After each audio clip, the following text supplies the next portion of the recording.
Eng arzonda sizlar uchun arzon narxda Malibu 2 avtomobili 2020-yilda ishlab chiqarilgan 1.5 turbina motor bilan jihozlangan, 115 ming kilometr masofani bosib o'tgan. Holati juda ham zo'r mashinani. 3 oy 4 oy atrofida krugoy tonirovka razresheniyalarigacha bor ekan. Kumho Solus yumshoq koreyskiy balonlardan taqib qo'yishgan ekan. Hadovoy korobka motor chastlarida men xarajatlarini ko'rmadim. Bemalol ko'rib tekshirib olsanglar bo'ladi. Salon holatlari ham yaxshi, chiroyli chexollar taqib qo'yishgan ekan. Motorlari, korobkalari chotki ishlab turibdi. Hech qanaqa muammosini ko'rmadim. Bemalol ko'rib tekshirib olsanglar bo'ladi.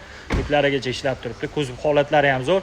Kraskasi bagaj mashi qopqog'ida bor ekan. Ichlari butun ekan. Qozonlari ham bemalol ko'rib tekshirib olsanglar bo'ladi. Garmdorlari yongan ekan. Mana shu eshikning tagida mashitda ozgina qirilib qolgan joyi bor ekan, adashmasam.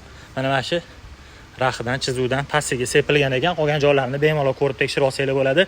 2020-yil eng arzonida 16500 bosib oringlar.